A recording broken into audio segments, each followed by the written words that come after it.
అనకాపల్లి జిల్లా చోడవరం వైసీపీ కార్యాలయంలో కూటమి ప్రభుత్వ వైఫల్యాలపై వెన్నుపోటు పుస్తకాన్ని మాజీ మంత్రి గుడివాడ అమర్నాథ్ ఆవిష్కరించారు.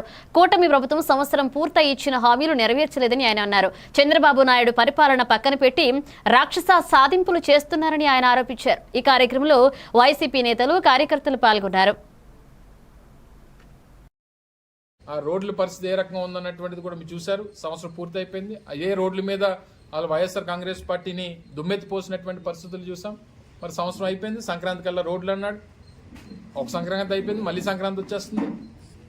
ఒకసారి చంద్రబాబు నాయుడు గారిని తీసుకొని వచ్చి మన వడ్డా జంక్షన్ నుంచి చోడవరం వరకు ఒక 4 సార్లు తిప్పేస్తే అటు ఇటును ఆటో ఎక్కించి అసలు ఏ పరిస్థితులు ఏ రకంగా ఉన్నాయో, ఏ రకంగా పోనా ఆటో కూడా ఎక్కట్లా, బుల్లెట్ ప్రూఫ్ కారులోనే ఎక్కించి తిప్పినా ఆ పరిస్థితి రాష్ట్రంలో ఏ రకంగా రోడ్లు ఉన్నాయనేటువంటి తెలుస్తుంది.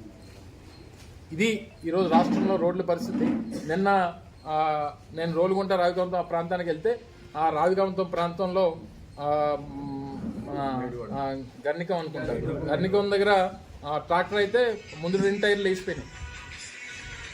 ఈరోజు ఏదో ఆంధ్రజ్యోతిలో కూడా వేసినట్టున్నారు ఒకటి.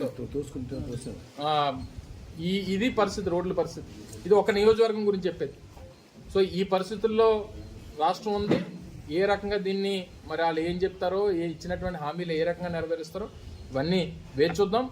ప్రతిపక్షంగా వైఎస్ఆర్ కాంగ్రెస్ పార్టీ మా బాధ్యతను నిర్వర్తిస్తాం. ప్రజల పక్షాన్ని పోరాటం చేస్తాం. ప్రభుత్వం మీద ఒత్తిడి తీసుకుని వస్తాం. ప్రజలకు ఇచ్చినటువంటి ప్రతి హామీని వారిని నిలబెట్టుకునేటువంటి దిశగా వారి మీద ఒత్తిడి తీసుకొచ్చేటువంటి బాధ్యత తీసుకుంటాం. అప్పటి వరకు ప్రజలకి ఆలోచింపజేసేటువంటి అనేక రూపాల్లో ప్రతిపక్షంగా వైఎస్ఆర్ కాంగ్రెస్ పార్టీ ముందుకెళ్తుంది. అందులో భాగంగానే ఈ పుస్తకాన్ని కూడా ఈరోజు మీ ముందు విడుదల చేస్తున్నాం. అనేక ప్రజలతో మళ్ళీ గ్రామ స్థాయిలో వీటినన్నింటినీ కూడా పంపిణీ చేసి ప్రజల్లోకి తీసుకెళ్లేటువంటి కార్యక్రమం కూడా రానటువంటి కాలంలో చేయబోతున్నాం అని చెప్పి తెలియజేసుకుంటూ మీ ముందు ముఖ్య నాయకులందరం కూడా ఈ పుస్తకాన్ని విడుదల చేయబోతున్నాం. Thank you.